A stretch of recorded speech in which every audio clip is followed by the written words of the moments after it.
I want to begin by sharing with you two reasons that I think are at the top of our lists as to why liberty is superior to any other system. And the first is that it really isn't a system at all, in the sense that it does not require the concoction of any master planner, any imaginary mastermind to plan the lives of others. Liberty is what happens when you leave people alone. Liberty is what happens when people respect the lives and the property and the rights of others. All other systems are concoctions and contrivances that depend upon the fantasies of a few people who think they can plan the lives of others. The second reason I think we should champion on liberty's behalf is that it's the only system that requires high standards of personal character. It's the only one. I think that speaks volumes about the inherent virtue of liberty. What do I mean by that? What do I mean about high standards of character? I like to say to audiences that anybody can be a socialist.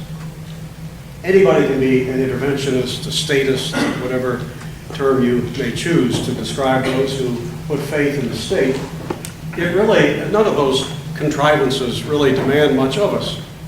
All it takes, in any case, is to demand or expect something that isn't yours and have the willingness to deploy force to get it. Bingo, that's all it takes. And you're the socialist, the statist. No character standards are required. But liberty is different because it calls all of us to some very lofty and noble standards. We need to be asking ourselves every day of the week, am I good enough for liberty? It's the one system, if you will, that requires that people widely practice things like honesty, keeping your word.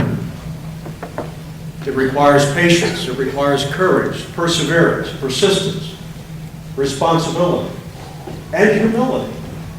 Humility not in the sense of self-deprecation, but humility in the sense of understanding as much as we may know, there's a universe of knowledge we don't yet know.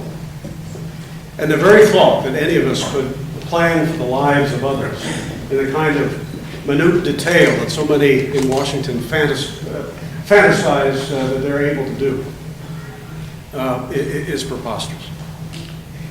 So character is something that liberty calls us to uphold.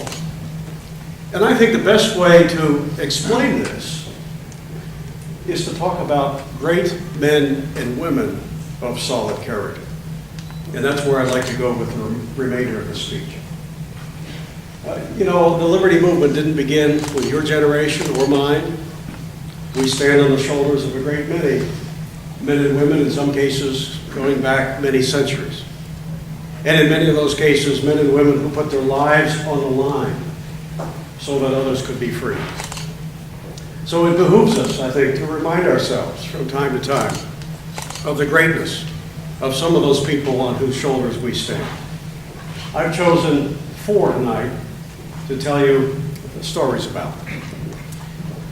The first one is a man named Thomas Clarkson, named for one of my dogs, or my dogs is named after him.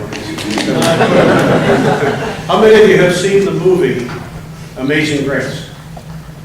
Okay, if you haven't, I highly recommend it. You may recall, if you saw that movie, that its central figure is William Wilberforce, who was the anti-slavery man in Parliament in Britain in the late 1700s and early 1800s. The movie does talk about and feature an actor who portrays Thomas Clarkson, but the message is Wilberforce was the main guy. He certainly is the one who gets the most historical credit for ending the slave trade and then later slavery itself. But I'm one of those who thinks, as Wilberforce himself did, that the success of that movement couldn't have happened had it not been for this other man, Thomas Clarkson. I've written about him in an essay entitled, I think being students you'll appreciate this, the essay is entitled, A Student's Essay That Changed the World. Here's his story. In the 1780s, Thomas Clarkson was a young student at Cambridge University. His plan was to become an Anglican minister. But an event on the high seas would change his life. And because it changed his life, it would ultimately change the course and the conscience of a nation. That incident involved a slave ship by the name of the Zong. Like slave ships of that day that left ports in Britain like Portsmouth or Bristol, it would sail from there to the coast of Africa, make as many stops as necessary to round up by force as many people to become slaves as they could gather, and then take them across the so-called Middle Passage, the Atlantic Ocean, to slave auctions and ultimately to be worked, in many cases, to an early death on plantations in the Caribbean. In the case of the Zong, this ship had an especially long and arduous voyage. It took many stops along the coast of Africa before they could capture sufficient numbers to pack the ship for the voyage to the Caribbean. And that meant that those who had been captured early were on the ship the longest and most susceptible to disease and privation and abuse that people were subjected to on such voyages. As the ship approached the Caribbean, the captain of the ship made a cruel and cold calculation. He noticed that among the hundreds packed into the holds as slaves, those who'd been there the longest were in terrible shape. Many were emaciated, in terrible health, full of disease, had lost a lot of weight. He knew that if he proceeded to port and tried to sell all those people, many of them wouldn't fetch a very high price.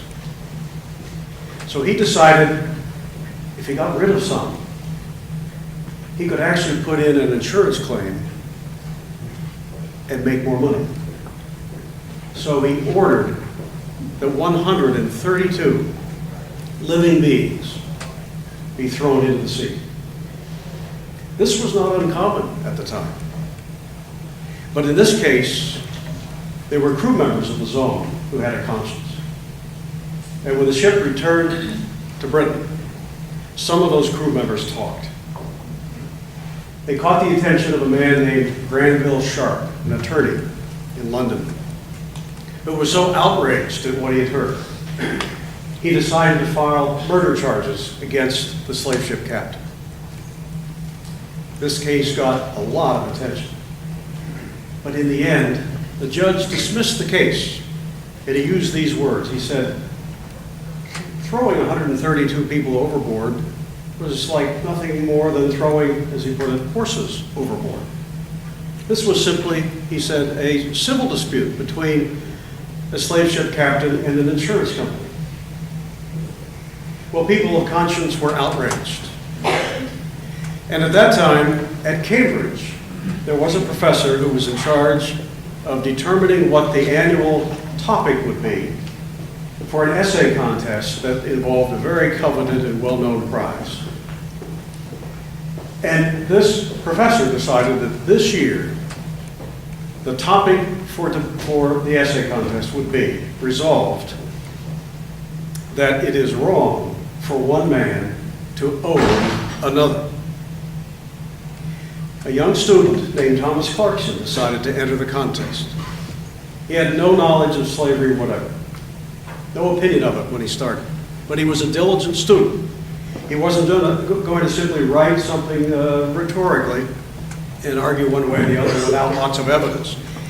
So he went to Bristol and to Portsmouth to try to find crew members who would talk about what it was like to experience, to see this institution of slavery in its infancy as these ships took captured people to islands in the Caribbean. He wrote an essay in which he argued strenuously that slavery was morally wrong, inhumane and cruel, and that it was a stain on the conscience of the British nation. He argued that it must be abolished, and he won first prize. And then a few days later, as he's traveling by horseback from London to his village of Wisbeck, something happened. Something happened, and in fact, on that very spot where this happened, to this day, you can see an obelisk that makes note of what happened. Clarkson wrote about it in his diary later. He said, as he was anguishing on horseback over what he had learned, there came a point on this journey when he got off of his horse and fell to his knees.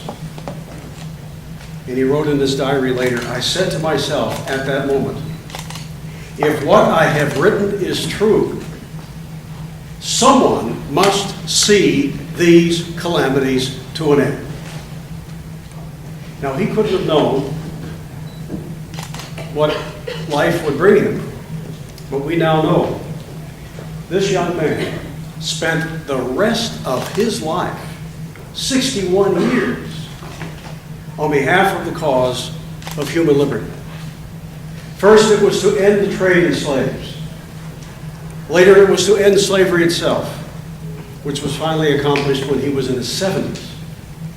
He lived for 13 more years, and guess what he did? In those final 13 years, he devoted his time, his energy, and his resources to founding and nurturing organizations that would help improve the lot of those who had been enslaved. But you know, in the 1780s, this was a pretty tall order for a young man, not much older than any of you, to take on this institution that had been widely accepted and practiced for centuries. Plenty of people in Britain had been making money off of it. The law not only permitted it, sanctioned it, but promoted it in some cases. And slavery was not visible within Britain itself, hadn't been since 1770. So, you know, the average Brit didn't see it first day. He couldn't walk down the street and see it and be appalled by it, which meant that you were susceptible to the pro-slavery forces giving all these assurances about, oh, that's really not so bad, we take good care of them. But here's this young man as a student who decides he's going to get this institution of slavery ended. He's going to change the conscience of the people. And so after this percolates in his mind for a time, it was in May 1787, around a table at a print shop in London, when young Thomas Clarkson assembles 11 other people and forms the world's first think tank. That's important to me because I wrote one. He was the first. It was called the Society for the Abolition of the Slave Trade. A genuine think tank, because they knew that before they could ever change public policy, before they could liberate tens of thousands of enslaved human beings, they would have to change thinking. They would have to produce literature. They would have to go door to door. They would have to preach and teach and educate people, get them fired up, make them understand the nature of this institution and the importance of getting rid of it. He looked around and to try to find who would be allies in this cause. In fact, most of the other 11 around that print shop table in May of 1787 were from the only group within Britain that was in any meaningful way speaking out against slavery at the time. They were Quakers. There's a great book that I urge you to take a look at if you're interested in this, the history of this movement, by Adam Hochschild. It came out less than 10 years ago, and it's entitled Bury the Chains. And he talks about how difficult it was for Clarkson to find anybody who would join his cause in those earliest of days, except among Quakers. But Quakers were written off by British society as, you know, they're oddballs. They're not in sync with the way the rest of us think and behave. Those Quakers, so many Brits thought, you know, the Quaker men have this annoying habit. In the presence of nobility, if they thought they could get away with it, they would not take off their hats because they believed that that would offend an even higher authority. So Clarkson and his merry band of mostly Quakers formed this think tank, and they're going to change the world. What a tall order. The first thing they have to do is to take his essay and translate it from the Latin, which he had to write it in, into English, publish it, and distribute it. That's the first of many publications. And Thomas Clarkson himself, over the next 20 years, will travel around Britain more than 35,000 miles by horseback, gathering evidence, taking testimony, rustling up signatures on petitions. If you saw the movie Amazing Grace, you may recall the moment when William Wilberforce, as a member of Parliament, unfurls that massive petition with hundreds of thousands of names on it, people who had signed saying, "Stop slavery." It was Clarkson who rounded those signatures up, for the most part. Clarkson was, in fact, among the few who first met with Wilberforce in 1787. He was a young man in Parliament who really hadn't spoken out on much. He didn't seem to be a politician of much conviction, but they thought that he was a diamond in the rough, that he had the right instincts. And it was Clarkson and some friends who went to Wilberforce and said, "You need to be our man in Parliament. You need to stick your neck out and introduce the bill every year until it passes that will end the trade in slaves." And they quickly convinced him to do so. And he becomes a great advocate for this cause. Clarkson, you may have seen this in history texts. Do you recall ever seeing a famous sketch of what a slave ship looks like? If you look at it from a foot or two away, you see a lot of black lines. You look closer and you realize these are all people. They're chained one to another, packed like sardines into these ships. Well, that was Clarkson's idea. He had to make slavery real to people. He wanted to show them, see, here's just a glimpse of it. How would you like to be in this kind of situation? He went to a pottery entrepreneur whose name you'll know, Josiah Wedgwood. And he said to Wedgwood, "We know you're with us. We need you, or your folks in your factory, to design some kind of an image for us that can be a symbol, a logo, we would call it today, for our movement." And Wedgwood comes up with this incredibly memorable image that appears on plates and mugs, and if they had t-shirts, I'm sure they would have had it on t-shirts. It was an image of a kneeling black man in chains, with his hands in prayer. He's looking skyward, and around the perimeter of wherever this image appeared were the words, "Am I not a man and a brother?" That helped to make this real to people. They weren't talking about something abstract, they were talking about real people. Clarkson, on many occasions, during the next 20 years, from the time he founded the Society for the Abolition of the Slave Trade, will put his life on the line, beaten to nearly within an inch of his life on the docks of Bristol, England, by hostile slave ship crew members. Wilberforce also threatened many times, but in the first few years, as they worked to change the conscience of Britain, they were actually gaining ground in Parliament, more votes each year. Still a long ways to victory, but by the early 1790s, they were an impressive movement. And then along comes a calamitous event that would cause a lot of people, I'm sure, in similar circumstances to give up, but not them. That event was war with France. Long series of wars, in fact, that would culminate, the last 16 years of which would be dominated by the historic figure of Napoleon Bonaparte until Waterloo in 1815. But when this war broke out in 1793, you've got parliamentarians who are pro-slavery now attacking Wilberforce and Clarkson, saying, "You guys are traitors. If we abolish slavery, we'll simply hand this lucrative business over to the French. You're traitors." They never gave up. One of the lessons of this great movement is, once you know something is right and true, don't you ever give up. And don't ever take any obstacle, any barrier, as a sign that you should be in any way deterred. Thank God they didn't. They fought long and hard, through many moments of despair and disappointment, until the great day came, depicted so beautifully in that movie, Amazing Grace. The movie doesn't tell you this, but it was at about 4 a.m. in the morning, in February of 1807, almost 20 years since they started this movement. Around 4 a.m., when Parliament passed, and not by a slim margin, by an overwhelming margin for the first time, a bill to end the trade in slaves. One of the most magnificent moments in the history of human liberty.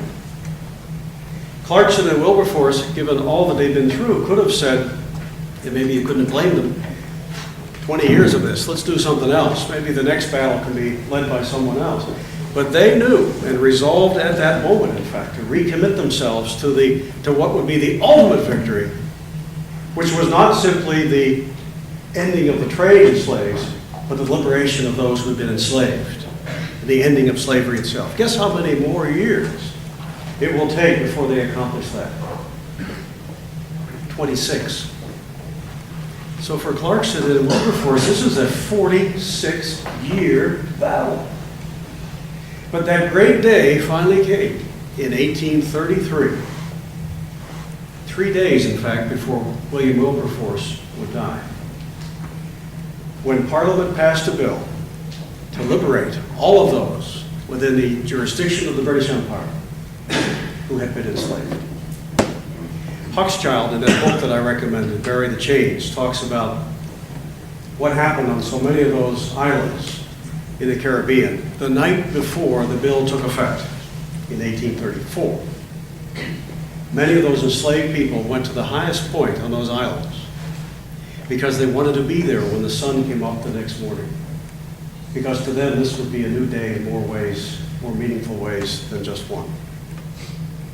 Clarkson was well into his 70s, devoted the last 13 years of his life to improving the lot of those who had been enslaved.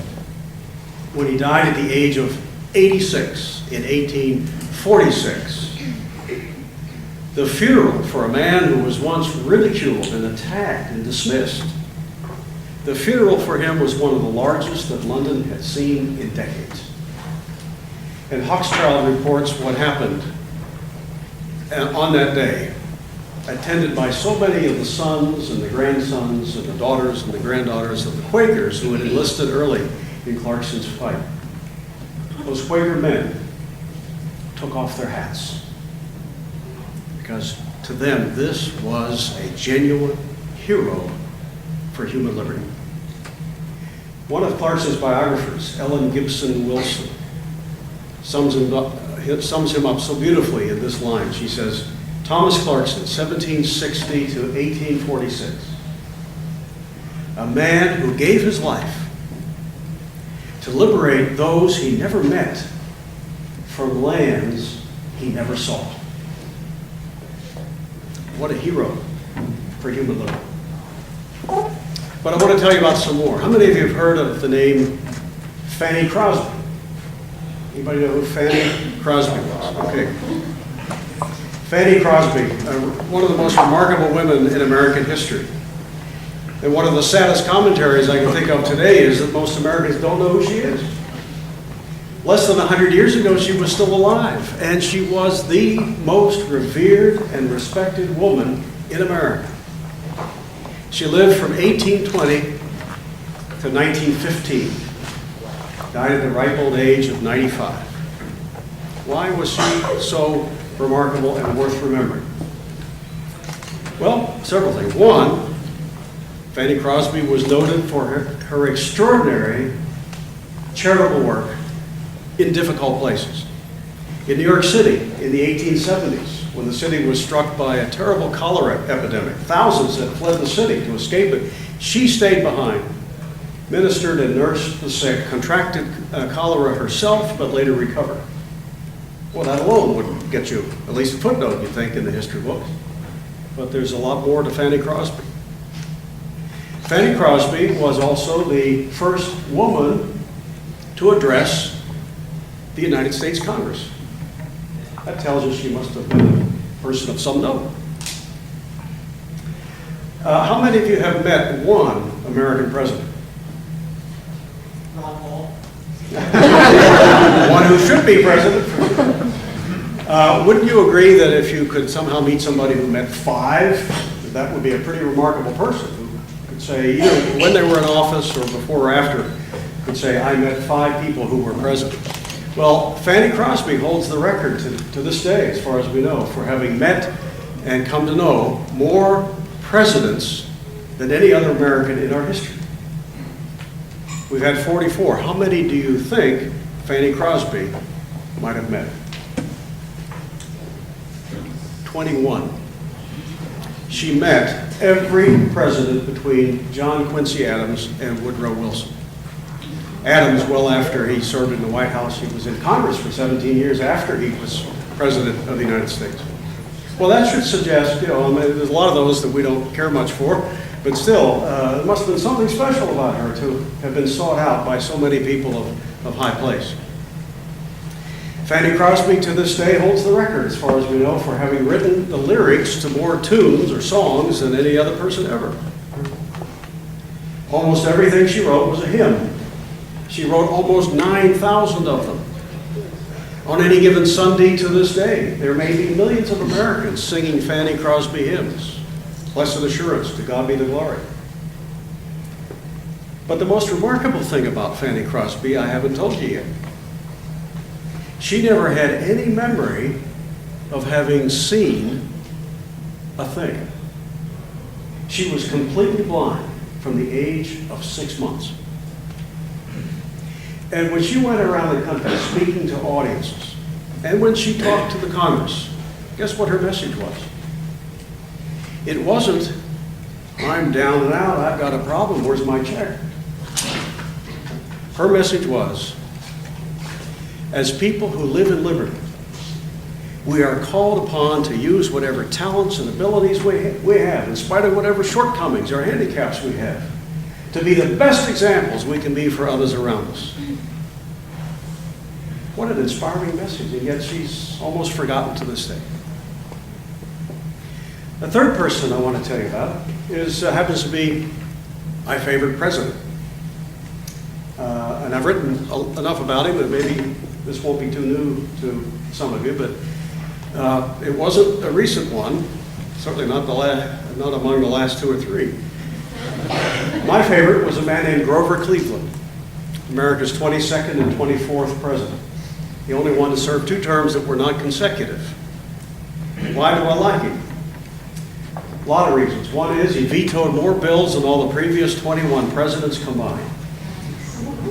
And the best of the many Cleveland vetoes was of the Texas seed bill in 1887. It would have given 10,000 federal dollars, probably about $2 million in today's dollars, to drought-stricken farmers in Texas. He vetoed it.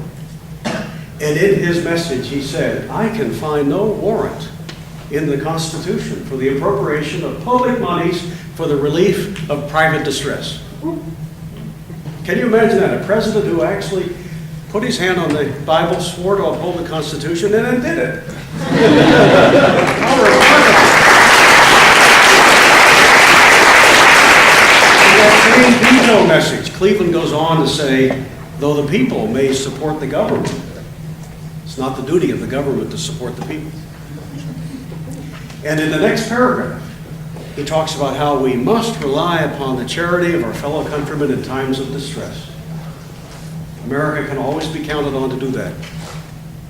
That was Grover Cleveland's feeling. He wasn't the type who would show up at a disaster scene and say, oh, well, I'll be right back with some more money. I'll get you something from other people. No, he would rally Americans to come to the aid of their fellow citizens. It wouldn't occur to him to launder the money through some Washington bureaucracy and spit out a fraction of it to help people and then remind them who to vote for in the next election. I mean, he would never think of that.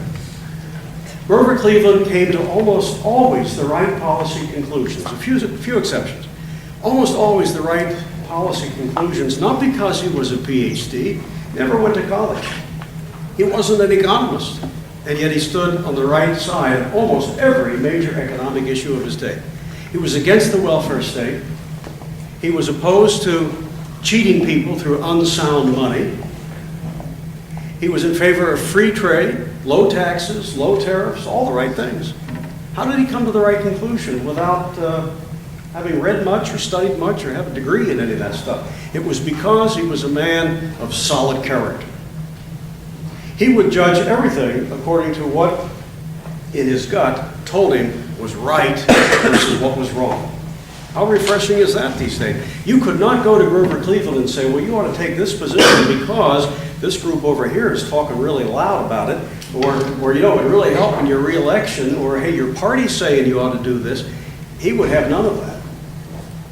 he would ask himself, well, what's the right thing to do? I know exactly how he would have voted if he'd been a member of Congress when the TARP bailout bill came up. I know exactly what he would have asked himself this. Is it right to take $1 from the guilty and give it to or from the innocent and give it to the guilty? Is it right to take $1 from the responsible and give it to the irresponsible? No. And then he might have asked himself, is there anything about doing that 1 trillion times that might make it right? And I'm sure he'd say, no, it just makes you 1 trillion times more wrong. Well, he drew from his character to come to the right conclusions. Great man. I had the good fortune, incidentally, of meeting his son. Would you believe? It's just a little footnote here, but I met Grover Cleveland's son in 1995. Think about that. Grover Cleveland was first elected president in 1884. And in 1995, when I learned that a son who was born in 1903, and Grover was 6 years gone from the White House and was 67 years of age, he and his wife had their 5th and final child. That was the one I met. He was 92 in 1995. He was named Francis, named for his mother. And when I spent the evening with him, with a colleague, whom some of you know, Dr. Bert Folsom, we asked him a lot of questions. And one was, I said, Francis, you know, you have to understand how thrilled we are to meet with a guy whose father, not grandfather, whose father was first elected president of the United States 111 years ago. How is that possible? I'm talking to his kid. And here's what he said. He said, well, Clevelands tend to marry late and have children late, and so that's really nothing. My grandfather, he said, Grover's dad, was a baby when Thomas Jefferson was in the White House.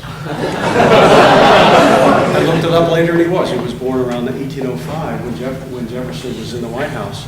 So in 1995, you could still be talking to a man whose grandfather was alive when our 3rd president and author of the Declaration of Independence was in the White House. What a young country we are.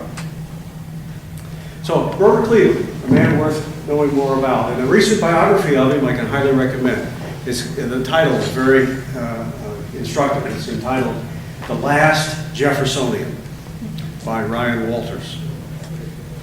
And finally, I want to tell you about a man that I know personally, still alive. I will see him, in fact, in about 3 weeks. He just turned 103 on the 19th of May this year. His name is Sir Nicholas Winton, W-I-N-T-O-N. Google him and you'll find a lot about him. There's even been an Emmy Award-winning documentary done about him. What a hero. Here is Nicky Winton's story. In 1938, Nicky Winton was a stockbroker in London in his very late 20s. 38 was a pretty important year. If you remember your history, you know that that was the last full year before the onset of World War II. Many momentous events happened that year. In March of 38, Hitler annexed Austria. During the summer, he started rattling his sabers against Czechoslovakia. There was a conference in Munich in September of 38, attended by the French and the Germans and others, and that's the conference that Prime Minister Neville Chamberlain came back to Britain from. And on the tarmac, waving that piece of paper, said famously, "We have peace in our time." Because he and the French had basically said to Hitler, well, go ahead and take the Sudetenland, the border area of Czechoslovakia, and just promise us you won't go any further. Well, Nicky Winton was a businessman who had his head on straight, and he knew that Hitler was not going to be appeased and that there was trouble brewing. But nonetheless, he planned a Christmas vacation for late 1938 to Switzerland. But shortly before going, he was contacted by a good friend of his who was working in the British Embassy in Prague, Czechoslovakia. And his friend said, "Nicky, don't go to Switzerland. Come here instead. There's something you must see." He prevailed upon him, and Nicky went to Prague, and what his friend wanted him to see were refugee camps in and around Prague at the onset of winter, with thousands upon thousands of mostly Jewish families who had fled, in some cases, Germany, Poland, other cases, the Sudetenland of their own Czechoslovakia, that had just been occupied by the Nazis. There they were, gathered in these freezing conditions in this tent city. And Nicky's walking through these refugee camps and hearing all these stories about what these people had endured, what they want him to do. Guess what they ask him to do? Plead with him to do. He's a perfect stranger. He is struck by parents coming up to him, in some cases with infants, pleading with him as a perfect stranger, can you please get my children out of the country? They knew that they couldn't get out. There was not a country that would give them visas. The official policy of the world was, hey, peace in our time. We can't acknowledge that these people are in any harm or in any danger. So Nicky sees this. He could, if he had been a man of lesser character, he could have said, well, what can one man do? I'm supposed to be on vacation. I wish I could help. Best of luck. But he immediately swung into action. He's a man to this day of absolutely impeccable character. He immediately sent telegrams all over the world to heads of state, pleading with them. These people are in desperate straits. If I can get the children out, will you allow them to come to your country? Guess how many countries told him, yes, they can come here? Only 2. His own Britain and Sweden. Only 2. Britain tells him, well, yeah, you can bring them here, but you have to find foster families for each one who will take care of them while they're here. You have to put $3,000 in today's money, the equivalent on deposit with the Home Office, so that we don't get stuck with the bill to send them back, because we think this is all going to blow over. Didn't blow over, as you know. In fact, almost none of the children that he will ultimately say will ever see their parents again. And in the documentary, there are gripping scenes of the actual film footage of parents at the train station in Prague giving up their children, taking them back, and then saying, I got to do it, got to give the kids to this Mr. Winton. What a painful separation, not knowing if you'd ever see your children again. Before it was all over, Nicky organized 8 rail transports, totaling 669 children, got them out of Prague, and ultimately, in almost every case, to Britain. A few went to Sweden, and to foster families, where he placed them. The only reason he couldn't talk about this for another 50 years when it was all over is because of what happened to the 9th transport, the biggest of them all. He had 250 kids. After getting 669 out, he had, in this 9th transport, 250 more. Already spoken for by foster families in Britain, on the train in Prague Station, ready to go on the 1st of September, 1939. The day that war broke out. The Nazis stopped all transports. Not a single one of those 250 children survived. All sent to Bergen-Belsen and to Auschwitz. Nicky Winton joined the RAF and fought for 6 years. Later, met the woman who became his wife. Didn't tell her for 50 years about what he had done. The children all growing up not knowing who was it that got us out. Until in 1988, his wife is going through the attic and she comes across a box full of visa document stuff and a scrapbook full of names, hundreds of names. She wants to know, what's all this? And he finally tells the story. And then one thing leads to another, and there's this wonderful moment in television history. It's a part of this documentary now about Nicky. A program in Britain at that time in 88 or 89 called That's Life, and we've had something like it here, where they focus on a particular person and tell his or her story and have some surprise guests in the audience, maybe a long-lost loved one, Well, the television studio or station had gone through that list and tried to find as many of the children as they could. They found hundreds of them, now in their 50s and 60s. And so in this television show, as the hostess is explaining to a nationwide audience what Mr. Winton had done 50 years before, she says at one point, if you are among the children that Nicky Winton saved 50 years ago, will you please stand? Well, every person in the audience stands because they had found those children and brought them to the studio. And for the first time in 50 years, they're united with the guy who saved their lives. Here he is now, all these years later, at 103 and a half. His wife has passed on, but he still lives by himself, still gardens. I took 3 students over. The last time I did that was a year ago, February. So he would have been 101 and a half or thereabouts at that time. And I called him a month before and I said, Nicky, you're going to be around. I'm bringing 3 more people over to meet you next month in February. And he said, well, I'm going to be in Prague for part of the month. What day do you come in? So I'll be sure to stay here. I mean, this is a guy who has endless vigor. And when you meet him and you say, Nicky, what a hero you are to so many people. 5,000 people were alive over the years because of what he did. When you add up the 669 that he saved and their kids, 5,000 people plus, including members of parliament, great philanthropists, engineers, scientists, medical doctors, physicists. You say you're such a hero, and he's quick to say, no, don't call me that. Papers in Britain call him Britain's Schindler. He doesn't like that. He says, I just did what I could. Surely others would have done the same. But I don't think so, do you? It takes a man of special character to do what he did. And thank God the world still has some. Because if we are to win this battle for liberty, we must have men and women of character, like the Nicky Wintons and the Fanny Crosbys and the Thomas Clarksons and the Grover Clevelands of the world. And finally, I just want to share quickly with you a story because it relates directly to you. I think of this story when I talk to audiences of young people in particular. And it goes back to a visit I made to Poland in 1986.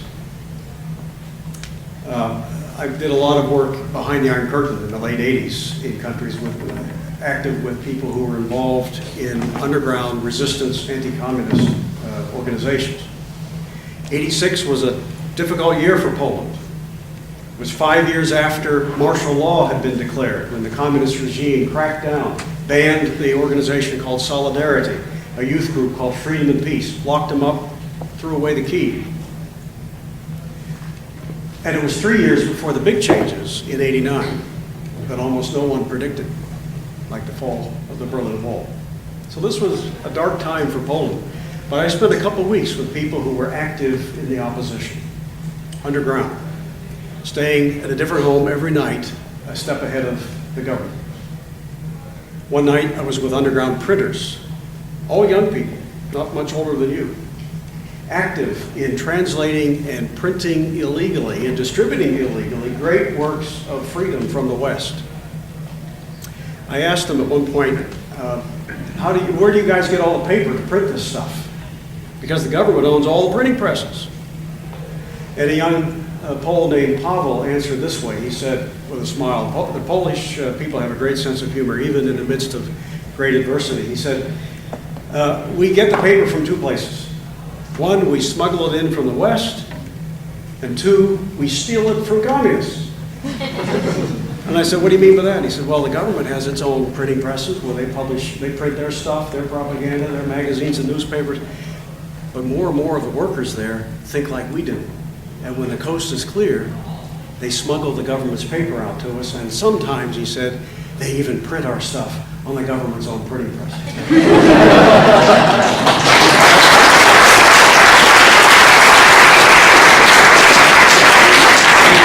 The reason why Poland is free today. But the most moving moment of that whole trip was when I was told by my hosts who were escorting me around that one night they wanted me to meet this very special couple. Their names are Zbigniew and Sofia Romaszewski. Still both alive. He is to this day, in fact, a member of the Polish Senate. But they had run underground radio for solidarity in the first 6 months of martial law. When the government cracked down, banned solidarity, they went underground, started broadcasting a message of liberty for Poland illegally, at great risk to themselves. But after about 7 months of that, they were captured, arrested, jailed. He was given 4 years in prison, she was given 3. They were kept in solitary confinement apart from each other for much of that time. And here I was in November of '86 in their apartment, not long after either of them had been let out. And what do you suppose they were up to? Liberty meant everything to them. Even though they had just been released from prison, they were active again with the resistance. Not on radio, in other ways. They knew that at any moment the police could beat down their door, haul them off to prison again. It didn't matter to them. I said to them, well, you're up against the Army, Navy, and the Air Force of one of the world's 2 superpowers. How can you hope to prevail? Doesn't that get you down? Didn't matter to them. It didn't matter to them that liberty might not be won for Poland in their lifetimes. They didn't know that in 2.5 more years, the place would be free. But they were working for it. And at one point I asked them, okay, when you were broadcasting on that radio, how did you know if people were listening? And Sophia answered this way. She said, in a very matter-of-fact way, I was dumbstruck the way she was just delivered it as if it was no big deal. She said, well, we could only broadcast 8 or 10 minutes at a time, and then we had to go off the air to avoid detection. Go someplace else, set it up again, broadcast 8 or 10 minutes, and then leave to stay ahead of the government. But she said, one night while we were broadcasting, we asked people, if you believe in liberty, if you believe in the message of this radio station, will you please blink your lights and call your friends whom you know to be of the same view and ask them to do the same. And she said, we then went to the window, and for hours, all of Warsaw was blinking. All of Warsaw was blinking. 2.5 years later, when the dictator of Poland, General Jaruzelski, announced to the world at an electrifying news conference that Poland was going to be the first East Bloc country to have free elections in June of '89. He was asked, why are you doing this? This is so earth-shaking. And his reply was, because Poland has become ungovernable. And I knew exactly what he meant, because of people like the Romaszewskis, who did not take no for an answer, did not say, well, I guess we're up against too much, let's just sit back and relax and live out our lives.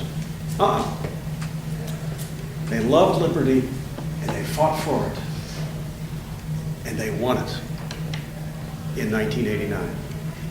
So I want to close by connecting that to you, by saying, you are blinking lights. Each and every one of you is a blinking light for liberty. And I want to encourage you to never, ever let your light go out. Thank you for being so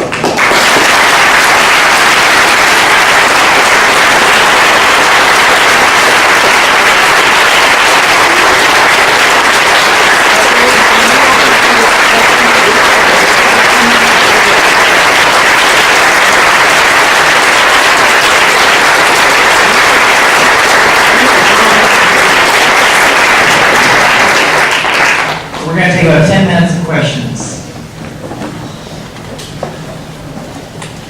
I think I'm between them and the bar, right?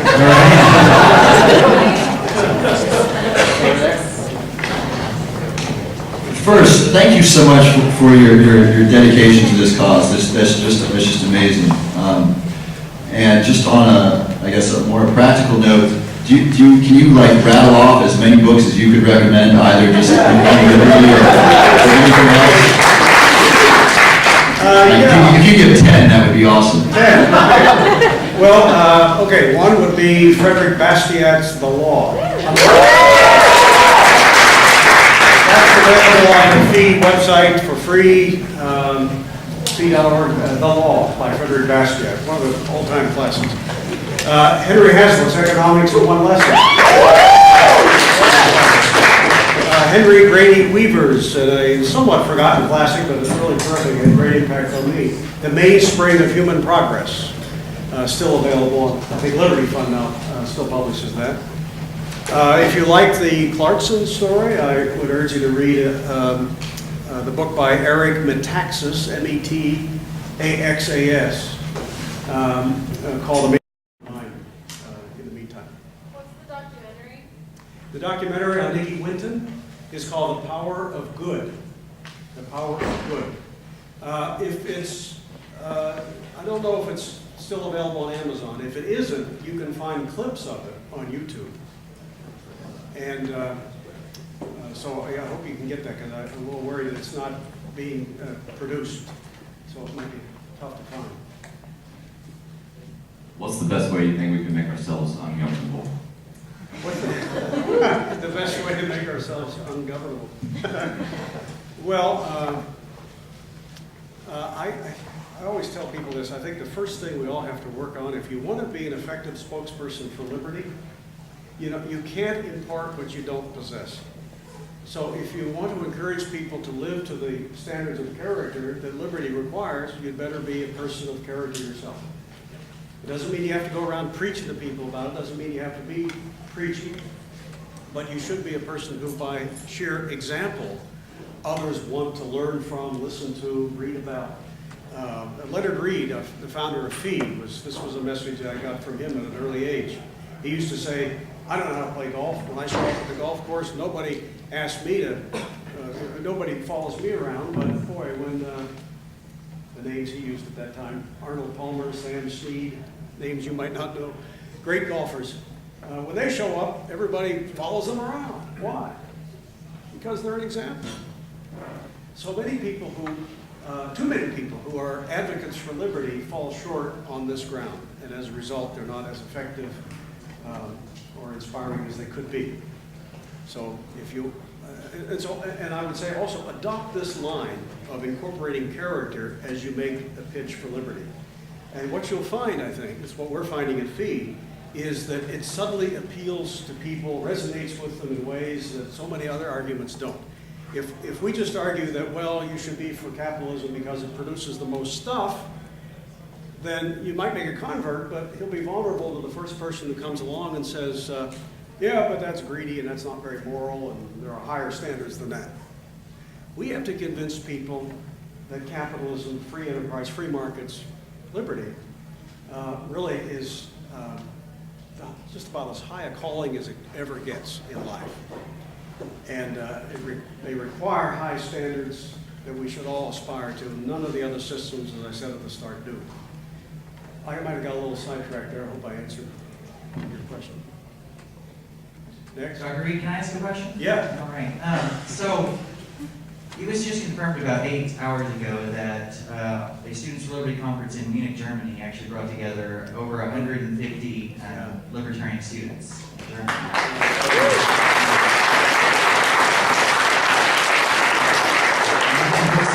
All over Europe, and we hosted one in Brazil.